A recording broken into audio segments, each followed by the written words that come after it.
Some questions? In one of the lectures, Srila Maharaj says that sometimes when the enemies that captivated you, like lust, anger, etc., become less attentive, try to use those moments and to run towards Krishna. So is there any fast way to surrender? Means while they are less attentive. Yeah.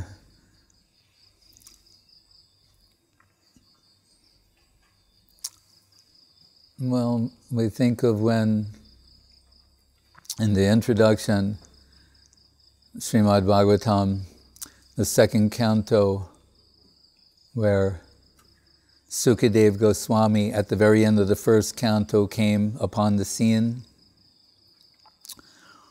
And we know, in essence, that Parikshit Maharaj was cursed to die within 7 days.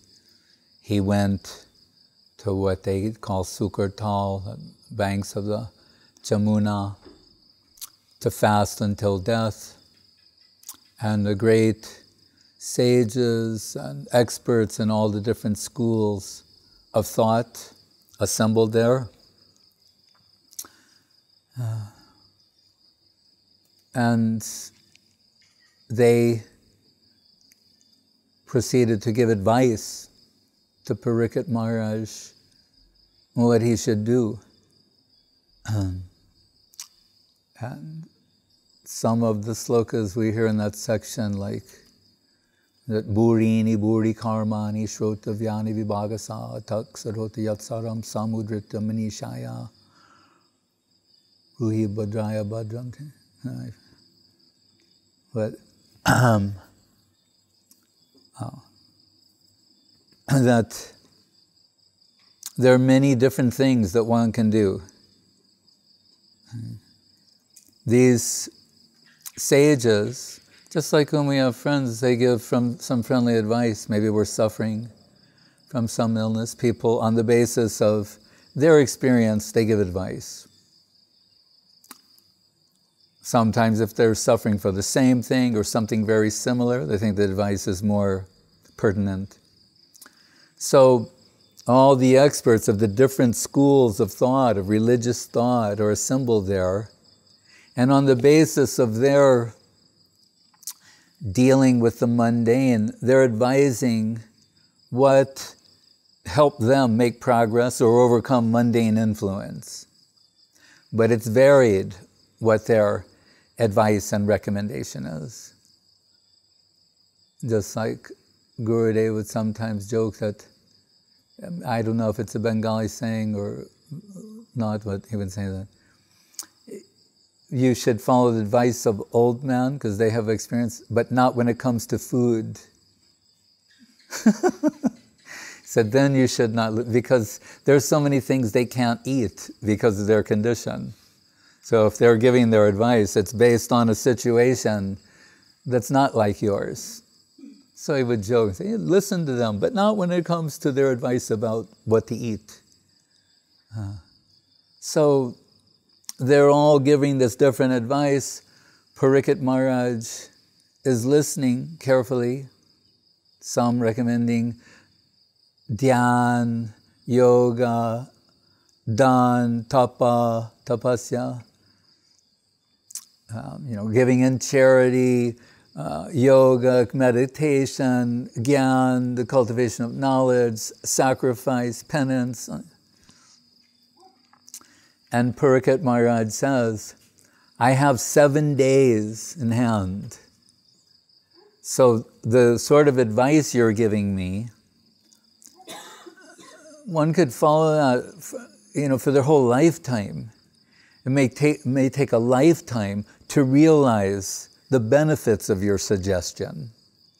So my humble plea to all of you is you'll all get together and present to me your consensus. Get together and come up with one, unified, uniform, unanimous verdict as to how I should proceed, bearing in mind that I've got 7 days.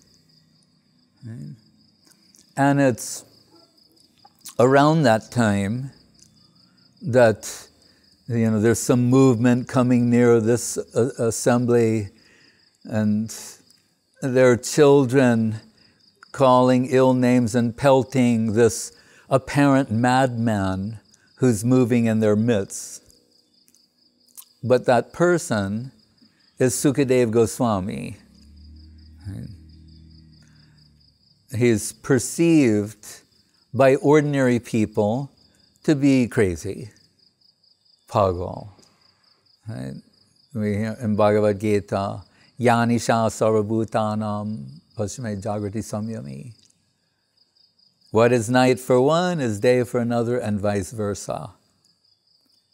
Sometimes Guru Maharaj would say, what is expressed by Einstein, that's like madness to another section of people. Or we see, they write all these, what are they called in physics? What they write on the board, formula? Okay. What do you say they call it in the Equation, formula? Okay, just checking. So, but it looks, if you don't understand all of that, people think, these guys are a bunch of madmen. Stephen Hawking, this person, that person, what they think about or what they express, for most people, we could say it's a type of madness.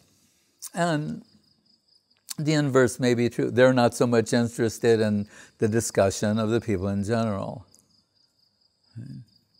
But this is given by Krishna in the Bhagavad Gita to talk about the spiritual project versus any other project. And he's mentioning really those who are seeing properly, have darshan. Darshan really means philosophy.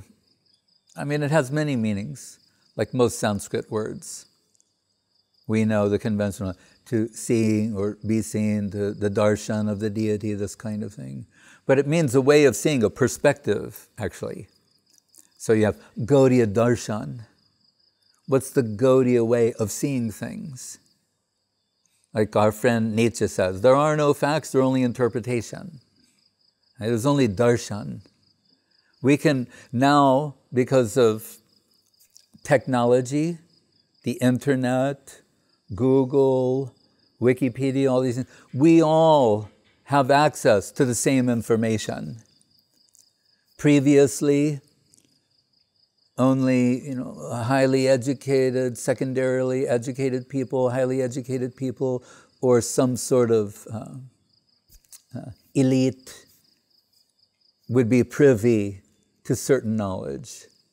Now, more or less, we can say everybody has access to the same information, data information. It's a little different than knowledge or wisdom. Still, it's available. But what is unique is interpretation. How to interpret all of this. That's why people argue in favor of the theistic, in favor of theism, others in favor of atheism. Bertrand Russell, who really was an atheist but very clever, he realized that strictly speaking, either position is not ultimately defensible. In other words, you cannot prove the existence of God. You cannot disprove. So he cleverly positioned himself as an agnostic. It's a strategy. So when you present your case for God, he said, that's very compelling what you say, but I don't know. And then you present a compelling case against the existence of God, but I can't say for sure. Right? It's similar to karma-vad. Krishna playfully, think about it, as a child, he's discussing in a nutshell all these different philosophical systems with Nanda Maharaj and the cowherd men, who are not known philosophers. They're not pandits. They're not Brahmins. They're not Kshatriyas. They're cowmen, cowboys. and cowgirls. And Krishna's, as a, 5-year-old, 6-year-old, defeating these philosophies, one of which is karmavad. And what does karmavad say? It's similar to like pragmatists. They say, whether there's a God or not, we can't say for sure. Right? We're humble folk. But we do know the difference between right and wrong. So we do what's right. And if there is a God, we're doing the right thing. If there isn't a God, we're doing the right thing. Aren't we nice people? Don't you want to join our group? We'll give you a vote. You can be a voting member of our group on what is right and wrong. Come on, we all know what it is. Whether there's a God or not, we don't really know. No one's seen him or her. So, in this way, they very matter-of-factly eliminate the importance of God or God altogether and exalt work as being the highest thing. Right? Karma. Is with Giriraj Swami of ISKCON. Many years ago, he invited me to accompany him on some preaching in Jamaica. I was on a traveling preaching party in Miami at the time. So it's a flight away. Sounds exciting. Let's go preach in Jamaica. You know. And when we were there, of course, we were preaching to Indians, really, not Jamaicans. We did not meet Bob Marley. We didn't have reggae kirtan. But still, we were in Jamaica, mainly talking to Indians. And the host gave us like his son's room. We're staying in there. And there's this classic poster, Brij Basi print from India's. Like, there's the chariot, it's Krishna and Arjuna on the battlefield of Kurukshetra. And Arjuna's like this, and Krishna's like that. And there are many variations of this picture, but, you know. And I should preface this by saying that the father, he detected some reluctance in his son to take up the family business. Son was not so inclined to work in that business and inherit it. And father was pushing him to do that. So his father had put that poster on the wall. Krishna and Arjuna, Arjuna's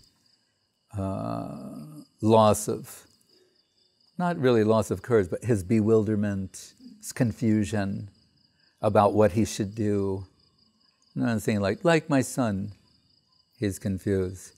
And the one time the father pointed the picture, because Lord's telling, get a job.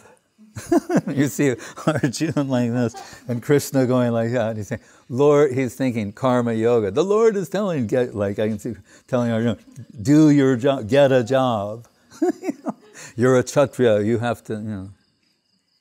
I thought, I haven't heard that interpretation like that. We have a different way where our Guru Dev has told us, Bhagavad Gita really goes toward devotional plane.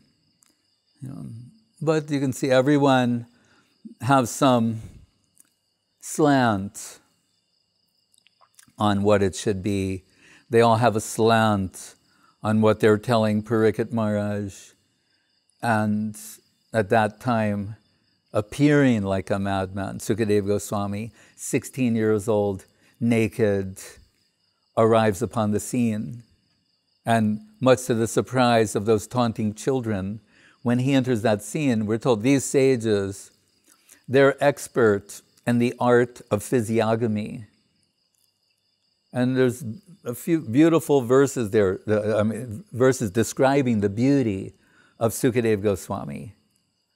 And Gurudev showed me once a word or two in there that he pulled from there and used in some of the slokas glorifying Srila Guru Maharaj. But one of the slokas, it sounds like Krishna is being described. He looks so beautiful. So they could see by his physique even, like we can tell things, but they could read something deeper there. And they could understand who he was. And this was the legendary Sukadeva Goswami. Legendary in that he was liberated within the womb of his mother. Right? Son of Beda Vyas. And they elevate him to the presidential seat. Why? And this is all, scripted. Right? You can say Yoga Maya Baladev and higher power to, in Guru Maharaj's words, to make Sukadeva the loudspeaker. There are already so many exalted personalities assembled there, but they were all under the influence of the mundane, and they're recommending how to overcome that. What was helpful to them. But Sukadev's position is unique in that he's never been under the influence of the mundane. Right? And by way of introduction, it says, Parinishthitopi Nargunya Uttama Shloka Lilaya Grihita Cheta Rajar Se Akyanam Yaraditavan. And I'm known to have started out in the Nirguna plane. It's never under Saguna influence, not Sattva, Raja, or Tama, or any combination of the three. It's already situated in the Nirguna plane, means without quality, but without mundane qualities. That's the periphery of the Nirguna plane. But then he says, Uttama Shloka Lilaya.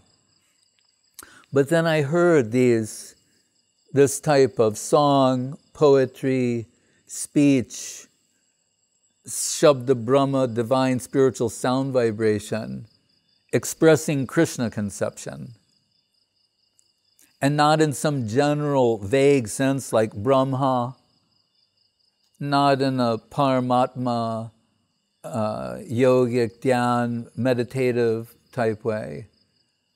But the Uttama Shloka Lilaya he's referring to means Krishna's pastimes with Srimati Radharani and the Braja Gopis. And he said, and I was transported to another world that I didn't know existed previously.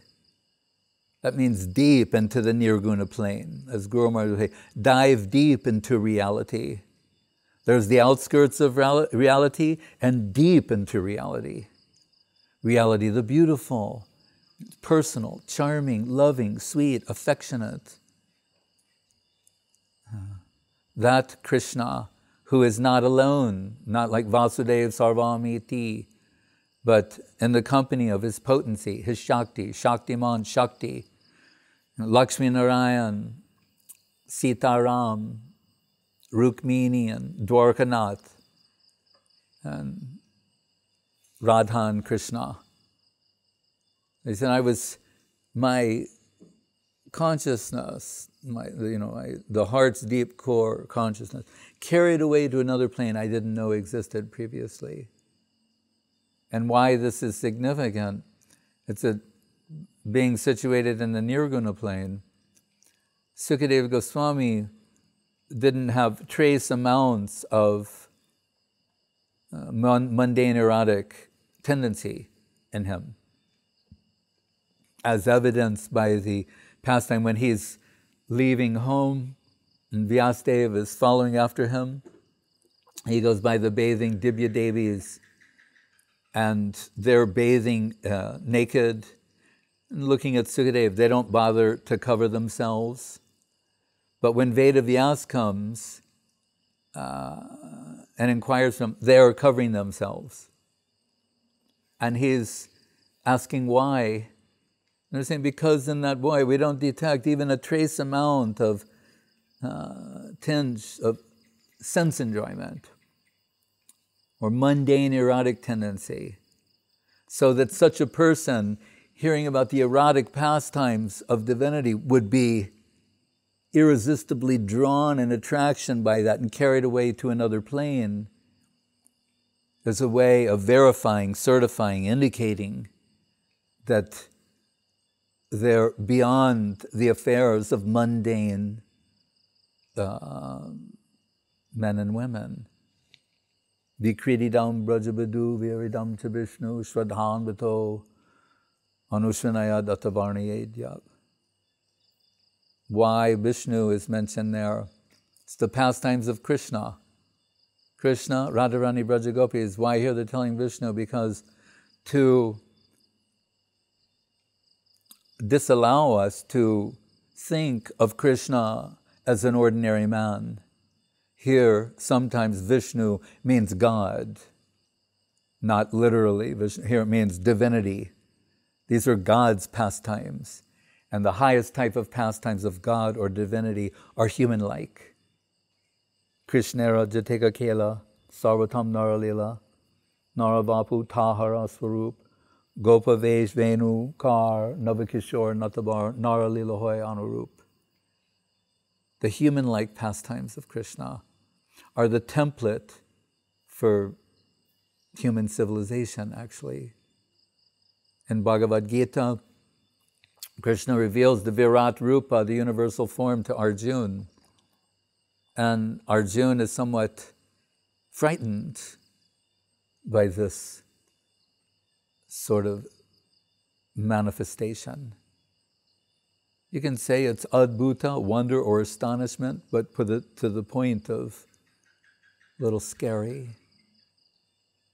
Then he's saying, this, what you're showing to me now, and what is Arjuna's reaction to that? He start apologizing for past familiar behavior, which we find out in Charitamritam. Krishna likes when his devotees treat him in a familiar way, or even as a subordinate. That's extraordinary. I remember hearing Srila Prabhupada say years ago, saying the Mayavadi is talking about becoming equal with God, when he's talking about Mother Yashoda. He said, but the devotee becomes greater than God. That's even sweeter. Greater than God. Gopyadade, Tvaikritaga Siddhamatava, Yate Dushashu, Kalilanjana Sambраmaksham. That Yashoda's chasing and Krishna's running. Yad Bibeti Swayam Bhayam. Whose fear personified is afraid of, is running in fear from his mother. Tears coming down, causing the kajal, mascara on his eyes to really make his lotus face appear even more beautiful as far as Queen Kunti is concerned. She's saying this sight is bewildering but irresistibly charming and mind-blowing to think of what's going on here. The Lord in that position. The infinite has come under the control of the finite. Right? The infinite's running from the finite, and the finite can catch the infinite. Right? That is extraordinary Krishna consciousness. Sukadeva Goswami saying, hearing these things, this captured me, heart and soul, my soul, heart, imagination. If it were some mundane subject matter, he has no interest in those things. He's already certified as 100% pure.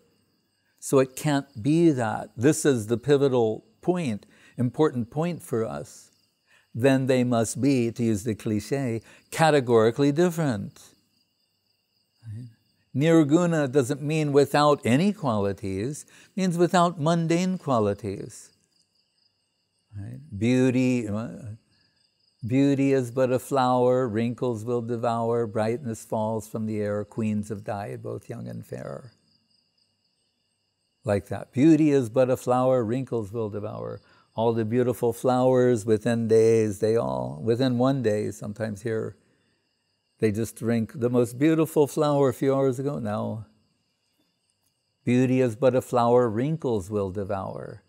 Brightness falls from the air, queens have died, both young and fair. Anityam asukam lokam, temporary, miserable existence. It could not be a story about the temporary material existence that so captured Nirguna situated Sukadeva Goswami. And it's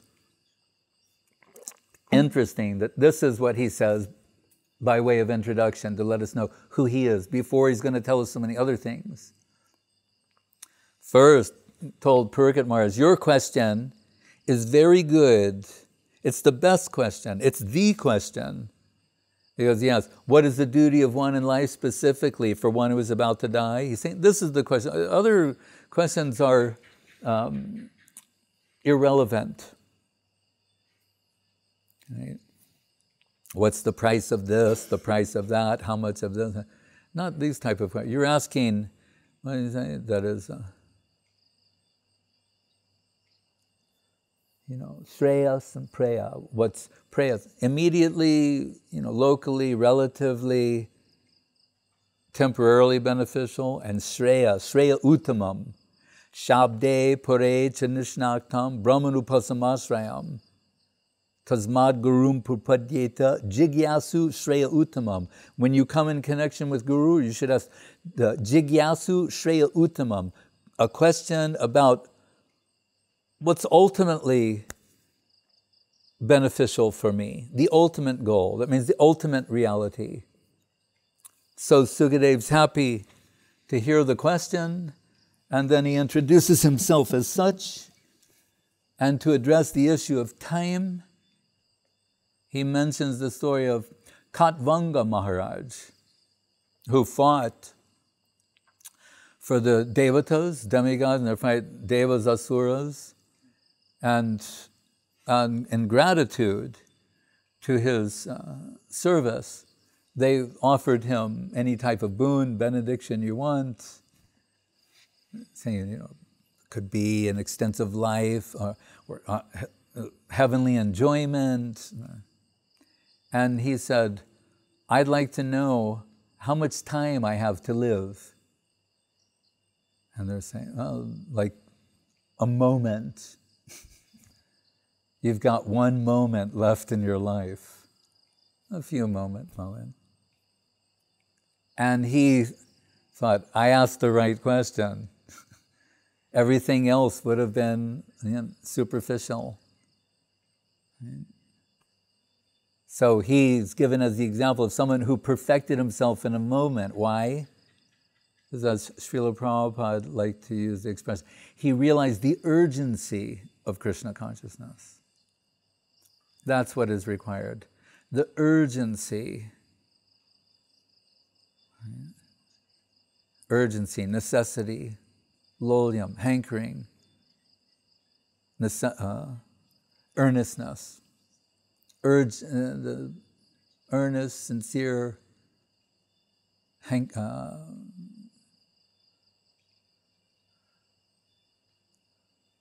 what is Shankara saying in one place? How should we address this urgency? What would you do if your hair were on fire? How quickly would you find water? Wouldn't sit there and ask many questions. Somehow or other, you come find water immediately. When Guru Maharaj was preaching in South India, someone told him that he should learn, I forget, Tamil or Telugu, one of these languages, and then come and preach to the people here. And Guru Maharaj said, if a man is drowning, should I go and learn Telugu? He said, no, somehow, by gesture, in some way or another, I will communicate the urgency of this situation. When Srila Saraswati Thakur was preaching in South India, and someone said, "You're sometimes speaking English, Bengali, Sanskrit, other language. If you'll just speak one, then we can understand you." And he said, "I'm not speaking a particular language." He said, "Brother, I'm trying to represent the upper world, the higher reality to you, and whichever language will best serve that purpose, I employ that one at that time." So there's a pragmatic element there. But Sukadeva Goswami told, if you realize the urgency of the situation, it can be done immediately. So Srila Guru Maharaj, as you quote here, he is saying, like the prisoner notices the lapse in the, what is it, of the jailkeeper, lapse in their,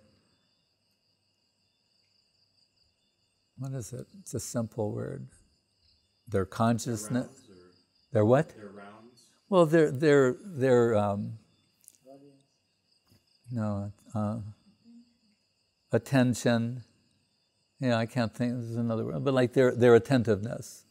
When they notice the jail keepers not being inattentive, they may try and make a break for it at that time.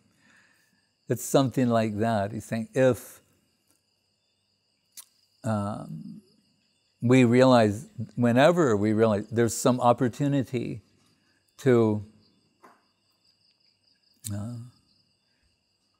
devote our energy or more energy to the culture of Krishna consciousness, we should take advantage of that. It may not always be there. Like the prayer is that Mukunda Malastotram, the Krishna Tvadiya Padapang Kajapanjarantam Adeva Veshatim Manasa Raja Hangsha Pranak Prayana Samaye Kapabata Pittai Kantavaro Donavido Smaranam Kutaste. There's the prayer of King Kulashekar, saying at the time of death, Kapha Pitta Bayu, the imbalance of those three elements, it may be difficult to speak at that time, to chant your holy name. Saying, so now, while I'm relatively healthy, let me take your name, sing your glories, engage my available energy in your service. There's also the famous prayer of Madhavendra Puri. What is it? Kamadinad katita katita palitat durnideshas. Tesham jata mai no kuruna no tripa no pashanti. He's saying, actually, lust, anger, greed, etc. I've been serving you so nicely, and I never get a holiday. Not even a weekend off. And I've been a faithful servant to lust, anger, and greed, and you never give me a break. But that's the first part of the prayer. The second part, he said, but recently, spiritual intelligence is wakened by the grace of Sadhu Shastra Guru Vaishnava. He's saying, now I'm avoiding you. But the French poet Baudelaire, he has a poem about Kana Kamini Pratishta, only not in those words, in French. But it's very similar. But it's an old man, he's lamenting, he's saying, when I was a young man, I renounced, wealth, name and fame, women, and he said, now I must have really insulted them, because now I'm an old man begging for them and they won't give me any attention.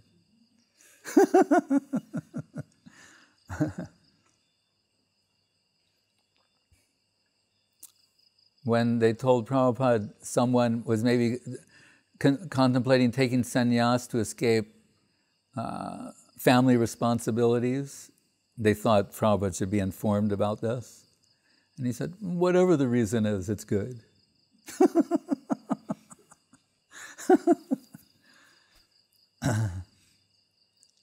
So whenever there's some slackness, opportunity like that, but the saying's also there that God helps those that help themselves.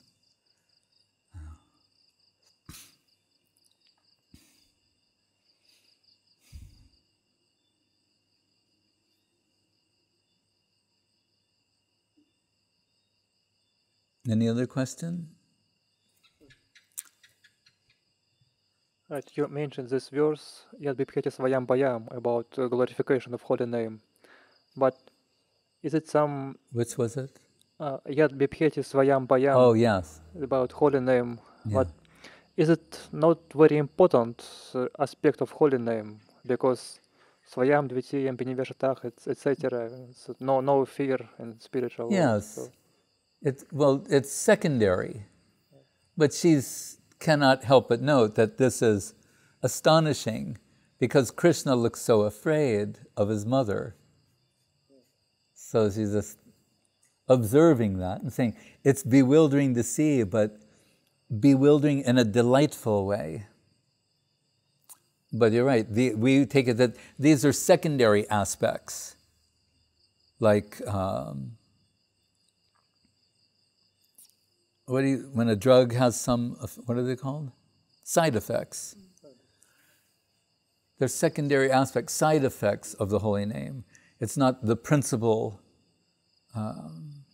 concern, which is really, like if we think these great devotees, we hear taking 1 lakh, 2 lakhs, 3 lakhs of Krishna Nam, do we think they're just chanting some sound? Or is it that they are in this devotional form of expression, engaged in service in a higher plane? We shouldn't think of it and what is observable externally as someone sitting and making some sound and counting beads. Right? When Krishnadas Babaji Maharaj was chanting 1 lakh of Krishna Nam in a place in, I think, Bangladesh called Bali Ati. Guru Maharaj was in charge of the Delhi center at the time, and he needed some help there. But he thought, well, maybe he's doing the desirable seva in this instance. And if I was taking him away from that to serve here, it might, maybe that's not right, I don't know. I'll ask Prabhupada, Saraswati Thakur. And he wrote him a letter. Saraswati Thakur answered saying, if you can engage him in service in the Delhi Mat, you'll be his real friend. You'll be doing him a favor. He said, because I don't recognize that counting beads, they call it, that counting beads in the jungle of Bali Ati is Krishnanushilana. It's favorable to the culture of Krishna consciousness in that instance. Whereas, okay, so Namacharya Haridas Thakur, other great personalities, they're praised for this. So it must have something to do with the quality of Krishna Nam. Right? So they're not, we know they are not practitioners. Those who are engaged in bhajan proper are not practitioners. But they're, in Guru Maharaj's words, engaged in direct service.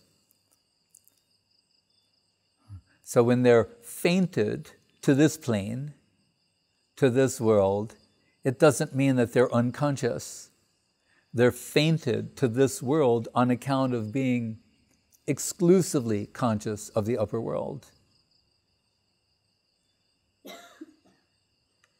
And the third canto, who is it? Is it Uddhava? And who meets with him? Vidura Maitreya? Yeah. And he's asking him something, and he's going to answer, and we're told he leaves the world.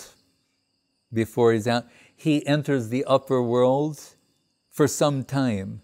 Tears are coming down. And then he comes back to this plane after some time.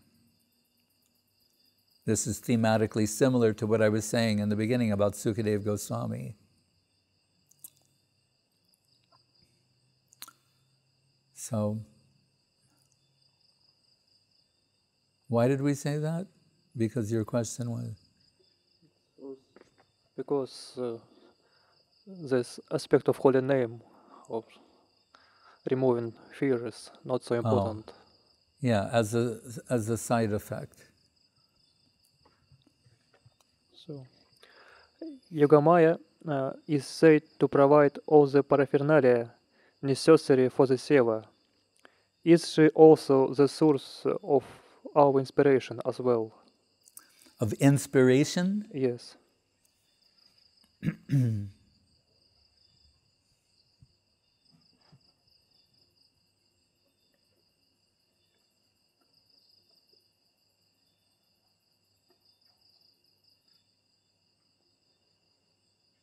Well,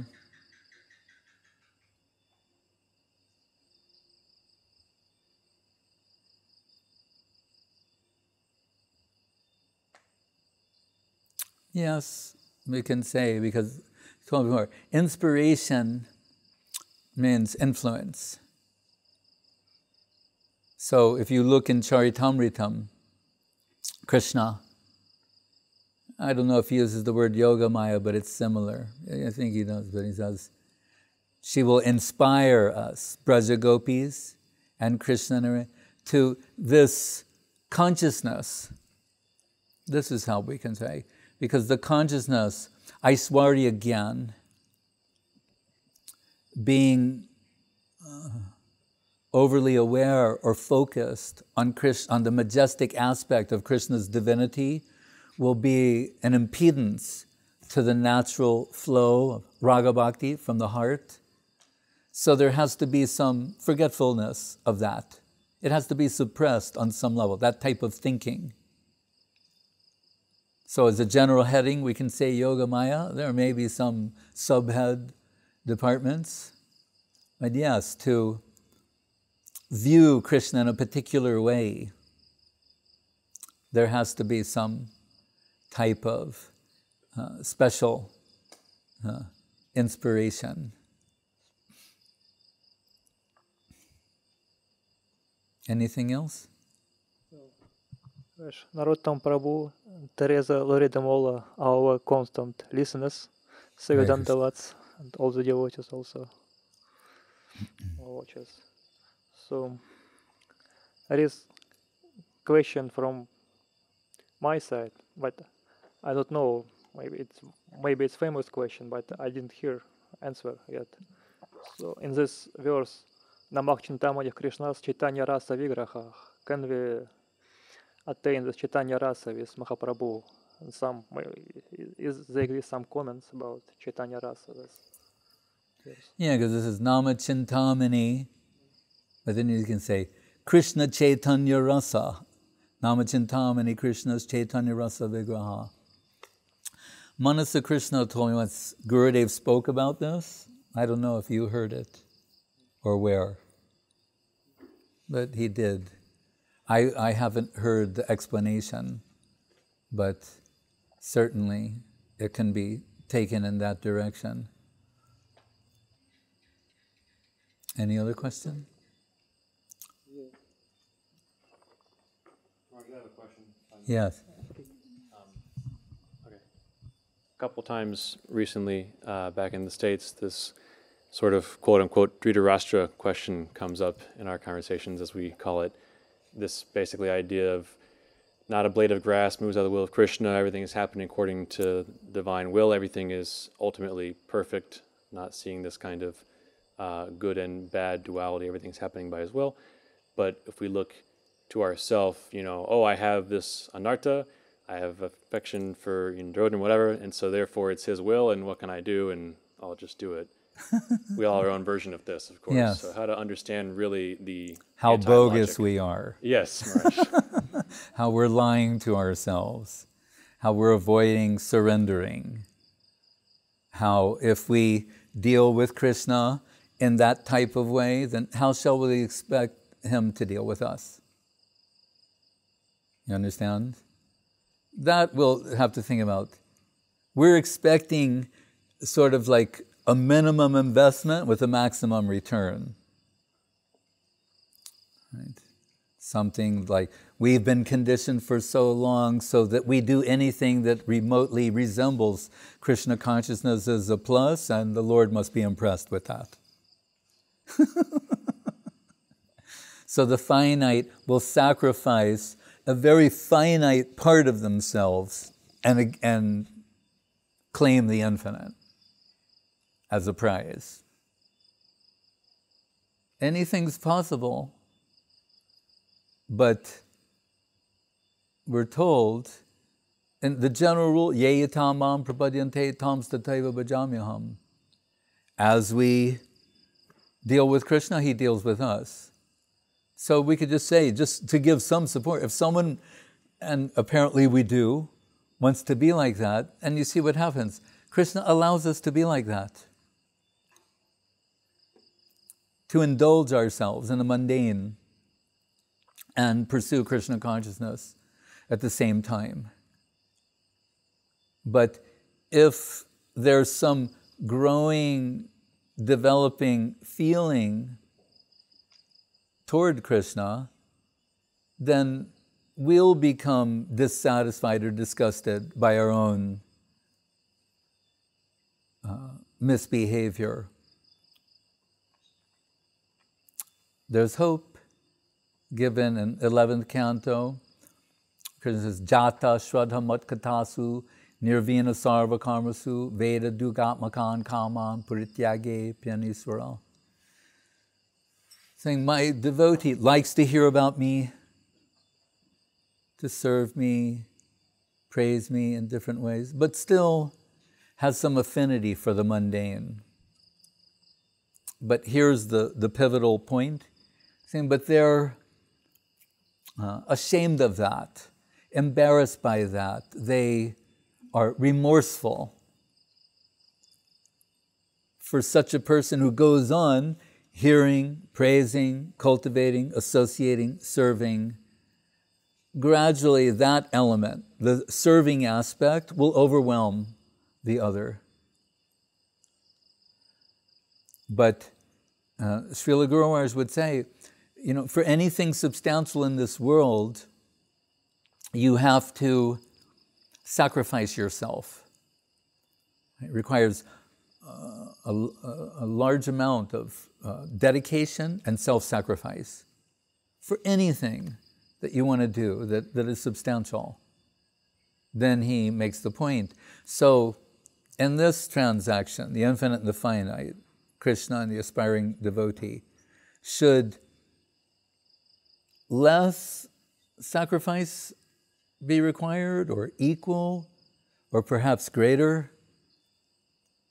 That the infinite will come under the control of the finite? So,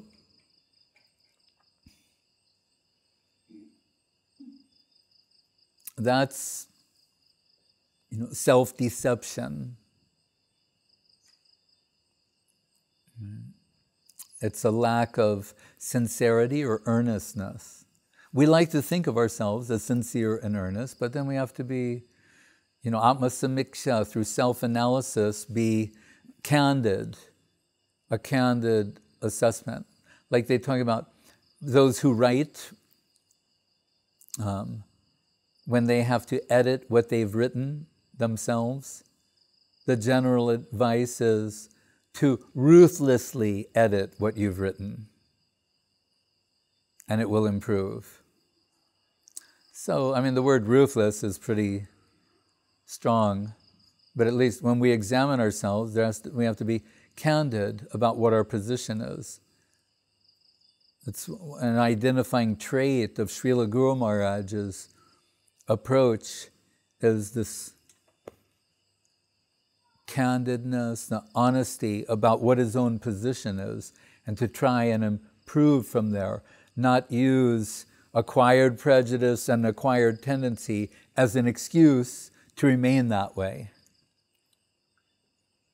So we come back to his die to live. If you want to go to the next level, you have to die as you are at present. But we're holding out for believing that I can remain the way I am and make progress in Krishna consciousness.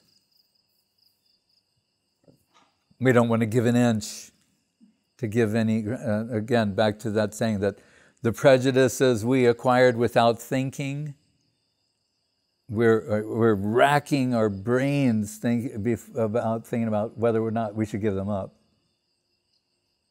But they were acquired more or less without thought. So if it's a reciprocal thing, then if we're going to have some half-hearted, quarter-hearted, eighth-hearted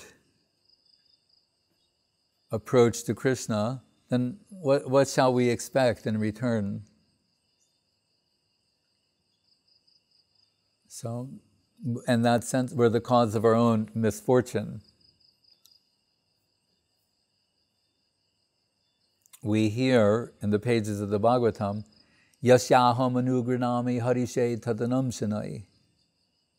But if Krishna favors someone, he takes everything away from them. Nobody likes to hear this. It's not when you say this, all the devotees go, Jai!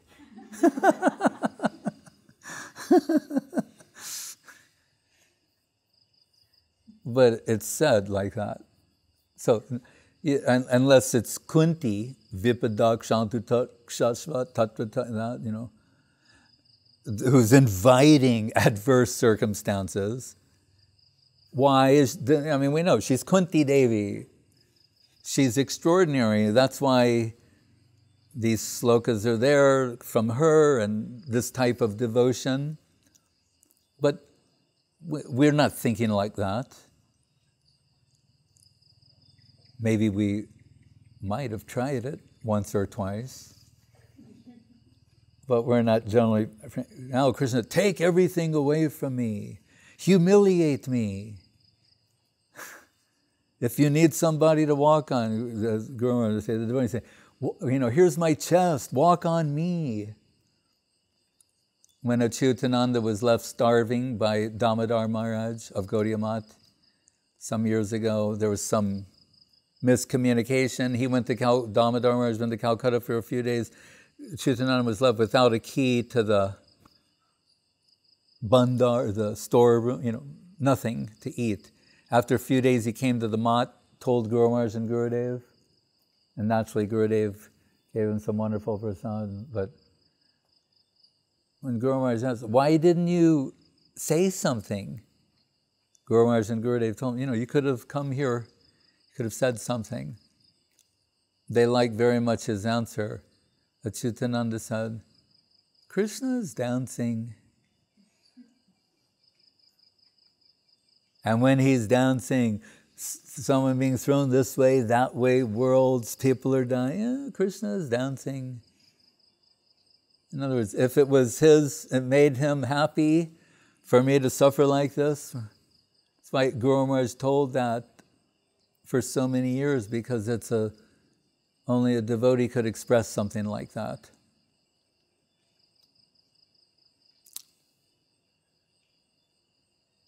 But remember, Mrityu Sarva Haras Chaham, Bhagavad Gita. If in no other way, it's what,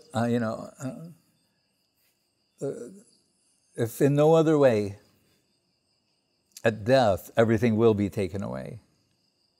Better to give it away before that.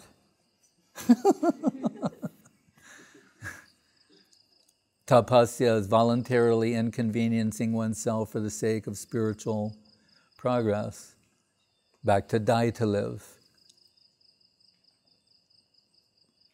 It's easy to say, but so at least we should have some program to move that way incrementally. Like sometimes Gurudev would say, Krishna has given me so much. That's how he thought. Whatever any good came to him, he was saying, Krishna's given me so much, I should try and reciprocate that. Because we think sometimes in terms of like 100% surrender, or since I can't surrender 100%, I'm not going to surrender at all. I'm that kind of man. Very honest. That's not being honest. We should say, all right, 5%, 10, 1, something is better than nothing. I heard Gurudev say that many times in many different contexts. And it comes back time and time again. He's saying, something is better than nothing. And he said, well, that's a cliche. Yes, but why does something achieve cliche status? It means there's some truth in there. Otherwise it wouldn't have become a cliche. And then I thought about it, and I thought, if ever that cliche was applicable or true, it has to be in relation to Krishna consciousness. Because here's the ultimate something's better than nothing program. But then someone say, well, then I'll use that as an excuse. Vishwanath Chakrabarti Thakur in one place says, what is required to get an inheritance? The minimum requirement to get an inheritance is to be alive. That's the minimum requirement. So if we stay, for better or for worse, in the association of devotees, that's like you're still alive. And you'll get the inheritance. Sooner or later. Sooner or later, we're going to want to do something nice for Krishna. That's the, what is it? Martya yadat samasta karma niveditatma bhagavan vikirshitoshi, I forget it. Tadamritatvam, that sloka that rises in the heart of the devotee, the desire to do something nice for Krishna. And Gurudev said, what is that? I mean, it doesn't get any simpler than this. Gurudev said, what is it? And he's quoting a sloka and everything, but he said, give Krishna what he wants. I said, well, how should we know that? Guru, Vaishnava, Sadhu Shastra. He said, give Krishna what he wants. What he's asking for.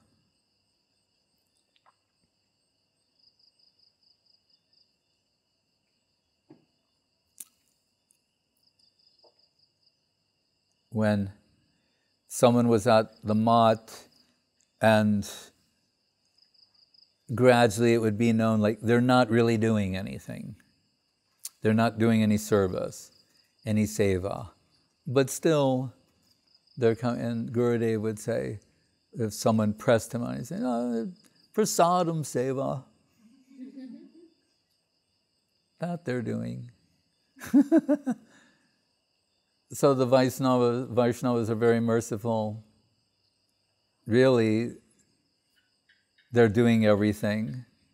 When Srila Guru Maharaj went with his preaching party to Bangladesh, some little town in Bangladesh once, and somehow either the telegram advance didn't arrive. By the time they got there, him with Madhav Maharaj and someone else, no arrangements had been made.